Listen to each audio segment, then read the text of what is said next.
أعوذ بالله من الشيطان الرجيم بسم الله الرحمن الرحيم وتفقد الطير فقال ما لي لا أرى الهدهد أم كان من الغائبين لأعذبنه عذابا شديدا أو لأذبحنه أو ليأتيني بسلطان مبين صدق الله العظيم. سیدنا سلیمان علیہ السلام کا واقعہ ذکر کر رہا تھا اور اللہ رب العزت نے قرآن مجید میں مختلف جگہوں پر حضرت سلیمان کا واقعہ ذکر فرمایا ہے. یہ سورہ نمل ہے، اس کے اندر ایک الگ ترتیب ہے، تو کوشش ہوگی کہ اس ترتیب کے ساتھ چلوں. سیدنا سلیمان علیہ السلام کو اللہ رب العزت نے پرندوں کی، جانوروں کی بولی سکھائی تھی. چونٹی کا واقعہ پیچھے ذکر کر دیا. اس کے بعد یہاں پہ ہے وَتَفَقَّدَ الطَّيْرَ، انہوں نے پرندوں کی حاضری لی. فقال، جب حاضری لی تو دیکھا کہ ہدہد نہیں ہے، تو فرمایا کہ فقال ما لی لا اری الہدہد، مجھے کیا ہوا کہ میں ہدہد کو نہیں دیکھتا. ایسا تو نہیں کہ مجھے نظر نہیں آ رہا. ام کان من الغائبین، یا وہ غائب ہے، غائب لوگوں میں سے ہے. کہاں ہے ہدہد؟ یا تو مجھے نظر نہیں آ رہا یا وہ موجود نہیں ہے. آپ لوگوں کو آواز سمجھ میں آ رہی ہے؟ صحیح سمجھ میں آ رہی ہے نا؟ ٹھیک ہے، جزاک اللہ خیر. اس سے سمجھ میں آیا کہ بڑے کو چاہیے کہ وہ اپنے چھوٹے کی خبرگیری کرتا رہے. اگر چھوٹا کسی مسئلے میں ہے، کسی تکلیف میں ہے، کسی دوسرے معاملے میں ہے، تو اس کو اس کے ساتھ شریک ہونا چاہیے اور اس کی خبر رکھنی چاہیے. سیدنا سلیمان علیہ السلام کتنے بڑے آدمی، کتنے بڑے بادشاہ، لیکن وہ اپنے تعلق میں رہنے والے ایک چھوٹے پرندے کی بھی خبرگیری رکھ رہے ہیں.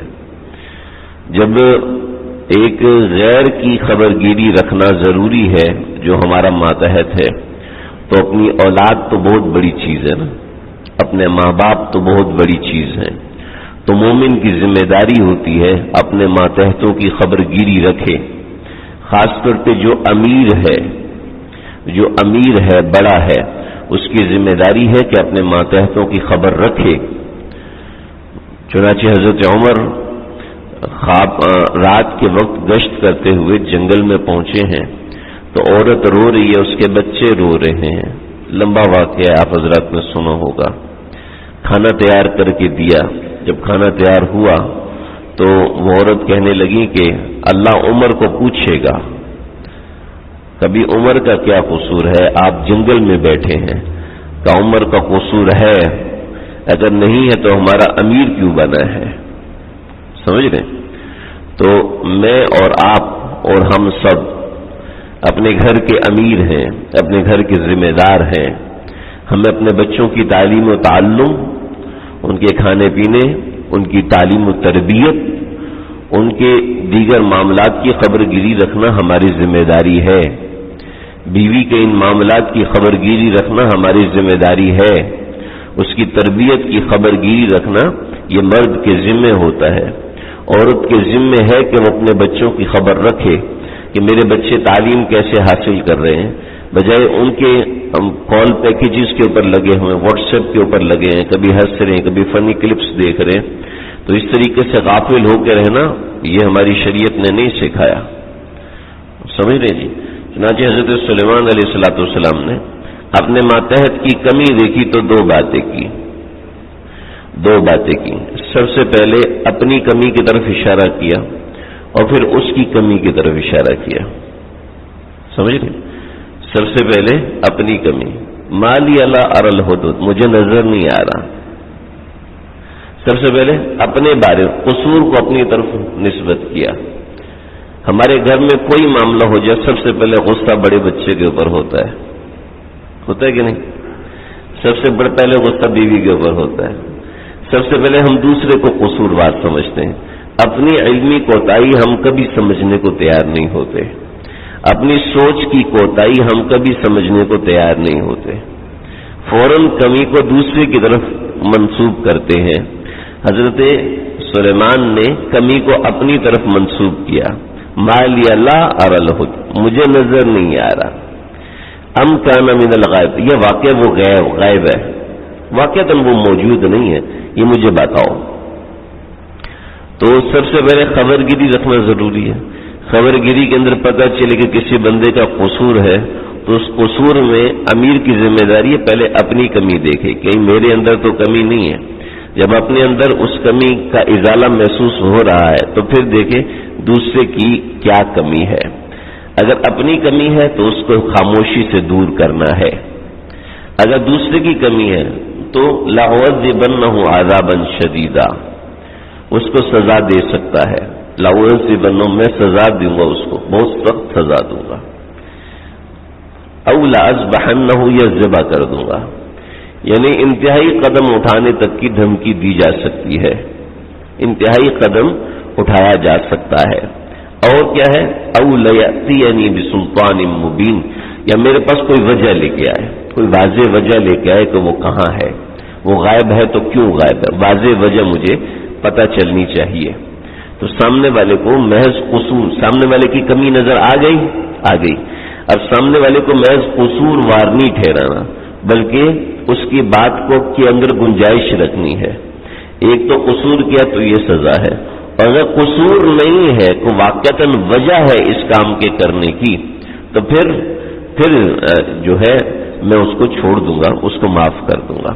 ہم جب سامنے والے کے اوپر اعتاب کرتے ہیں تو ہمیں کوئی دوسری تعویل دینے کی اجازت ہی نہیں دیتے. ہم اس کو جب بھی بڑا اپنے چھوٹے کے اوپر غصہ کرتا ہے تو اس کو تعویل پیش کرنے کی اجازت ہی نہیں دیتا. کیا تو نے یہ کیا کہ نہیں کیا؟ جی کیا ہے. جی کیا ہے تو اب مزہ چکھو. بھی کیا ہے تو وجہ پوچھنی چاہیے، بھی کیا وجہ ہے. ٹھیک ہے، آپ نے سبق پڑھا ہے، نہیں پڑھا، نہیں پڑھنے کی کیا وجہ؟ دل نہیں چاہ رہا تھا، دماغ کام نہیں کر رہا تھا. 50 ایسی چیزیں ہوتی ہیں. چنانچہ ایک بہت بڑے قاری، مجھے اس وقت نام ان کا یاد نہیں ہے، انہوں نے اپنے مضمون میں لکھا کہ بعض مرتبہ بچے سبق یاد نہیں کر پاتے تو استاد ان کے اوپر سراسر ڈنڈا چلاتا ہے اور مارتا ہے. تو آدھے بچے بھاگ جاتے ہیں، آدھے بچے صبر کر لیتے ہیں. تو استاد کو دیکھنا چاہیے کہ بعض مرتبہ طلبہ کے سینے پہ قبض ہوتی ہے، اس قبض کی وجہ سے وہ سبق یاد نہیں کر پاتے، وہ چاہ کر بھی سبق یاد نہیں کر پاتے، جی نہیں چاہ رہا ہوتا پڑھنے کا، اس کی وجہ سے بھی سبق یاد نہیں کر پاتے. تو تعویل دینی چاہیے. ہمارے مزاجوں کے اندر ہم اتنے اسٹریٹ فارورڈ ہو چکے ہیں کہ ہم کسی دوسرے کے لیے تعویل کرنے کو تیار نہیں. تعویل مطلب گنجائش دینے کو تیار ہی نہیں. سامنے والے کو بس یہ تو ہے ہی ایسا، یہ ایسا ہے اور ویسا اور اس طریقے سے. چنانچہ سوشل میڈیا نے ہمارا ہاتھ کھول دیا، سوشل میڈیا نے ہماری زبان کھول دی. چنانچہ ہر بندہ کامنٹ دیتا ہے اور ہر بندہ کامنٹ دینے کو اپنا حق سمجھتا ہے اور اپنے کامنٹ کو ثابت کرتا ہے. اب وہ ڈاکٹر ہے یا نہیں ہے، اس نے کامنٹ ڈاکٹر پہ دینے ہیں. وہ انجینئر ہے یا نہیں، اس نے انجینئر پہ کامنٹ دینے. وہ عالم ہے یا نہیں، اس نے علماء کے بارے میں کامنٹ دینے. جی کیوں؟ حق دیا سوشل میڈیا نے ہمیں. وضع شیء فی غیر محلہ ظلم، ایک چیز کو اپنی جگہ سے ہٹا کے لگانا یہ ظلم ہے، غلط ہے نا. یہ پنکھا ہے، بہت اچھا کام کرتا ہے، لیکن اس کو الٹا لگا دو، زمین پہ لگا کے الٹا کھڑا کر دو، ہوا دے گا؟ آدھے بندوں کا سب پھاڑے گا. اور جو سمجھدار لوگوں تک پڑھنی ہی نہیں ہے، نماز ہی نہیں پڑھیں گے کہ ہم کہیں اور چلے جائیں گے، انہوں نے پنکھے الٹے لگائے ہوئے، ان کا دماغ خراب ہے. جو غیر محل کے اوپر چیز چلتی ہے وہ غلط ہے. ٹھیک ہے. اب جب ہم چھوٹے چھوٹے بچے کامنٹ دے رہے ہیں، کس کو؟ مولانا طاہر جمیل صاحب کو، شیخ الاسلام مفتی تقی عثمانی صاحب کو. کون 25 سال 30 سال کے نوجوان جن کو آتا جاتا کچھ بھی نہیں، جن کو خود قرآن پڑھنا نہیں آتا وہ کامنٹ دے رہے ہیں، جن کو حدیث نہیں آتی وہ کامنٹ دے رہے ہیں۔ مجھ سے ایک صاحب نے، میں نے مسئلہ پوچھا، میں نے جواب دیا، میں نے کہا دلیل کیا ہے اس کی؟ میں نے کہا حدیث میں آئے۔ کہا حدیث کی شرعی حیثیت کیا ہے، ذرا مجھے وہ بتائیے۔ میں نے کہا آپ اس حدیث کی اہلیت سمجھنے کے اہل ہیں؟ کہتا ہاں اللہ نے مجھے عقل دی ہے۔ میں نے کہا ٹھیک ہے، آپ عقل سے بتائیں حدیث کیا ہوتی ہے؟ کہ حدیث حدیث ہوتی ہے۔ میں نے کہا حدیث ہوتی کیا ہے؟ ڈیفینیشن، حدیث کی ڈیفینیشن، یعنی آپ کیسے کہو گے یہ فلاں بات حدیث ہے؟ کیسے کہیں گے کہ جو اللہ کے نبی نے فرمایا وہ حدیث ہے؟ میں نے کہا آپ یہ لکھا ہوا کہیں دکھا دیں مجھے، کسی محدث نے یہ کہا ہو جو اللہ کے نبی نے فرمایا بس وہ حدیث ہے، کسی محدث نے جنہوں نے زندگی بھر حدیث میں گزاری، آپ یہ بتا دیں کہ اللہ کے نبی نے فرمایا یہ حدیث ہے۔ اور سنت کیا ہوتی ہے یہ بتاؤ؟ ہر حدیث سنت ہوتی ہے؟ ہر حدیث تو سنت نہیں ہوتی، ہر سنت حدیث نہیں ہوتی۔ بہت سے اعمال آپ نے فرمائے، آپ نے خود کیے، وہ تو سنت نہیں۔ اتا صبات قوم فبال قائما، روڑی پر آئے اور آپ صلی اللہ علیہ وسلم نے کھڑے ہو کے پیشاب فرمایا۔ کھڑے ہو کے پیشاب کرنا سنت ہے؟ پوچھو کسی سے۔ بخاری میں لکھے اتا صبات قوم فبال قائما، آپ نے کھڑے ہو کے پیشاب فرمایا۔ آپ نے کھانا کھایا، آپ نے پکوڑا اٹھایا، اور پکوڑا یعنی آگ پہ پکی ہوئی چیز آپ نے اٹھائی کھائی، اس کے بعد آپ نے وضو فرمایا، اور پھر آپ نے فرمایا کہ ہر وہ چیز جو کہ آگ پہ پکی ہے اس سے وضو کرو، اس کے اوپر وضو کرو۔ ہاں جی، افطاری کرنے کے بعد کتنے لوگ وضو کرتے ہیں؟ بخاری میں 11 حدیثیں ہیں۔ پھر کیا کریں گے آپ؟ بہت سے ناسخ اور بہت سے احکامات منسوخ ہو جاتے ہیں۔ بہت سے وضو کو بعض مطلب آپ نے کلی فرمایا کہ وضو کیا ہے؟ وضو اہو للصلاۃ، یہ وہ وضو ہے، ٹھیک ہے۔ وہ وضو آپ نے کلی کو بھی وضو فرمایا، آپ نے ہاتھ دھونے کو بھی وضو کا فرمایا۔ کھانا کھانے سے پہلے ہاتھ دھو لو، کھانا کھانے سے پہلے وضو کر لو، دونوں باتیں۔ وضو کا مطلب ہاتھ دھونا ہے، وضو کا مطلب وہ والا وضو نہیں ہے۔ وضو اہو للصلاۃ، وضو للصلاۃ، یہ کلمات دوسرے ہیں۔ تو آپ کو ہو سکتا ہے میری یہ باتیں سمجھ میں نہ آئے، بہت سے لوگوں کو ہو سکتا ہے سمجھ میں نہ آئے، تو سمجھ میں نہ آئے تو کوئی تسلی، فکر کرنے کی بات نہیں، تسلی رکھیں۔ سمجھ میں نہیں آئی تو اس کا معنی یہ ہے کہ میری آپ کی یہ فیلڈ نہیں ہے۔ جب آپ کی فیلڈ نہیں ہے تو آپ کیسے سمجھ سکتے ہیں حدیث صحیح ہے یا ضعیف ہے جی؟ آپ کو پتہ نہیں یہ دوائی ہوتی کیا ہے، اور آپ کہتے ہیں یہ دوائی ٹھیک ہے اور یہ غلط ہے، کیسے کہہ سکتے ہیں؟ حدیث کا پتہ نہیں ہے۔ چنانچہ آج کل جو سوشل میڈیا نے ہمیں اختیار دیا کامنٹ دینے کا، ہر بندہ کامنٹ دے رہا ہے، اس کامنٹ دینے نے دماغ خراب کر دیے، کیونکہ میں کامنٹ دے رہا ہوں اور میرے کامنٹس کو 50 لوگوں نے لائک کیا، میرے کامنٹ کو اتنے لوگوں نے پسند کیا، اور اتنے لوگوں نے میری مخالفت کی، ان مخالفین کو لوگوں نے جواب دیا علم کے بغیر علم کے۔ آپ صلی اللہ علیہ وسلم نے فرمایا اذا وصل الامر الى غیر اہلہ فانتظر الساعہ، جب معاملات غیر اہل کے سپرد ہو جائیں تو قیامت کا انتظار کرو قیامت کا۔ چنانچہ تاثرات دینے کا حق ہر ایک کو دے دیا، اب وہ مزدور ہے، اب وہ پروفیسر ہے، اب وہ سیاستدان ہے، اب وہ کوئی بھی ہے، ہر ایک کو کامنٹ دینے کا اختیار ہے، جو چاہے گالیاں دے، جو چاہے شاباشی دے۔ تو یہ جب غیر اہل کی طرف چیز جاتی ہے تو انسان خود کو قابل سمجھنا شروع ہو جاتا ہے، اور پھر اس طریقے سے ظلم کے مسائل ہوتے ہیں، ظلم کی چیزیں ہوتی ہیں۔ حضرت سلیمان علیہ السلام کے بارے میں بھی لوگوں نے اس طرح کی فضول باتیں کی کہ اصل میں وہ ہدہد کسی انسان کا نام تھا، اور وہ مہندس تھا یعنی انجینئر تھا، اور وہ زمین کے نیچے پانی کو دیکھتا تھا اور پانی کا اس کو پتہ چل جاتا تھا۔ یہ پانی کا کیسے پتہ چلتا؟ کسی انسان کو پتہ چلتا پانی کا؟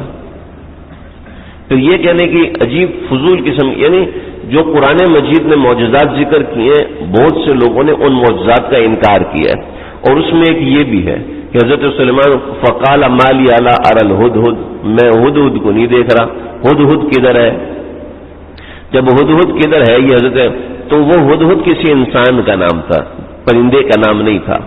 جو آج کل معروف ہدہد ہے یہ وہ نہیں تھا۔ استغفر اللہ استغفر اللہ، ٹھیک ہے جی، آپ نے کہہ دیا وہ ہدہد کسی انسان کا نام تھا، ٹھیک انسان، تو پیچھے جو کہا وتفقد الطیر، پرندوں کی حاضری لی، تو یہ طیر بھی کسی انسان کا نام ہے، طیر بھی کسی انسانوں کی قسم کو کہتے ہیں، طیر کہتے ہیں پرندے کو، طائر اڑتا نا، طیارہ طیارہ یہ طیر سے نکلا ہے، جیسے پرندہ اڑتا ہے ایسے طیارہ اڑتا ہے. تو سمجھ رہے میری بات؟ وتفقد الطیر، پرندوں کی حاضری لی. جب پرندوں کی حاضری لی ہے تو اس میں ہدہد غائب تھا. ٹھیک ہے، تو وہ انسان پرندوں میں جا کے بیٹھے ہوئے تھے. عجیب فضول قسم کی باتیں کرتے ہیں لوگ. تو فقال ما لی الا ارى الهدهد، کہہ رہے میں ہم نے ہدہد کو نہیں دیکھا. اب ہدہد ایسا پرندہ ہے، حیات الحیوان میں دیکھ لیجئے، کمال الدین دمیری کی کتاب ہے. پہلے زمانے کے علماء حیوانات کے بارے میں کثرت سے چیزیں پڑھا کرتے تھے اور حیوانات کے بارے میں بہت سی کتابیں لکھی گئی ہیں. پرندوں کے خصائل کے بارے میں بے شمار چیزیں لکھی گئی ہیں. اللہ نے قرآن میں پرندوں اور جانوروں کو جگہ دی ہے، باقاعدہ ان کے علوم ہیں، اس میں بہت سی چیزیں.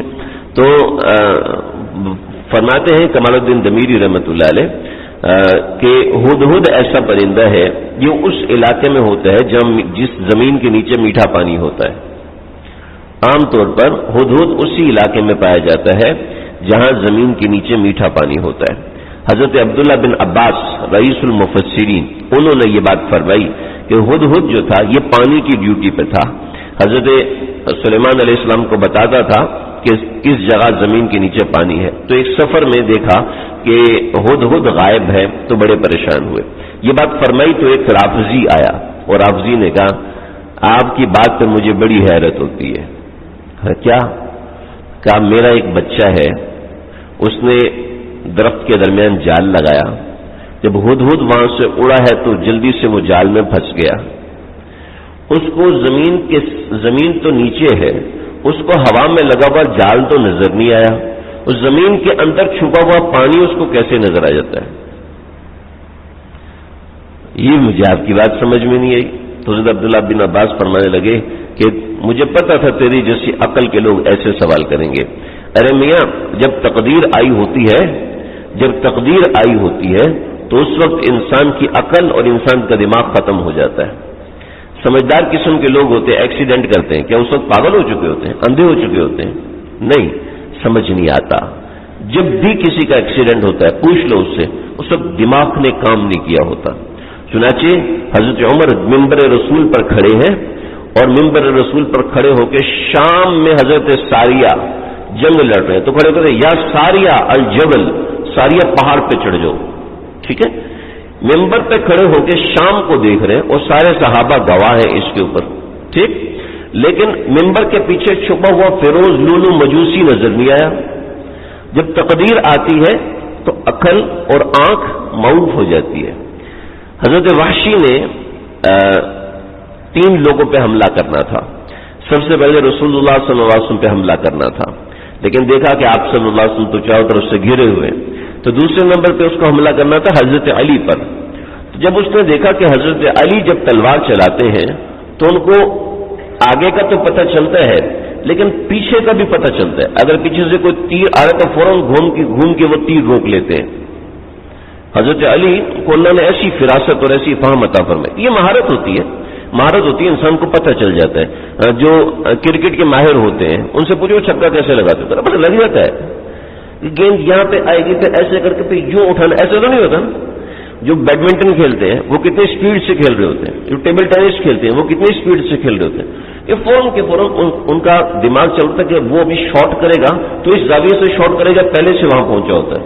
ایسا ہوتا ہے نا، وہ بال کرائے گا تو بال ایسے سوئنگ کرے گی، وہ اس کو بتانے کی ضرورت نہیں ہوتی، بتانے سے کئی گنا پہلے وہ چھکا مار چکا ہوتا ہے. سمجھ رہے نا میری بات؟ جب انسان ماہر ہو جاتا ہے تو اس کو یہ چیزیں سوچنے کی ضرورت نہیں ہوتی.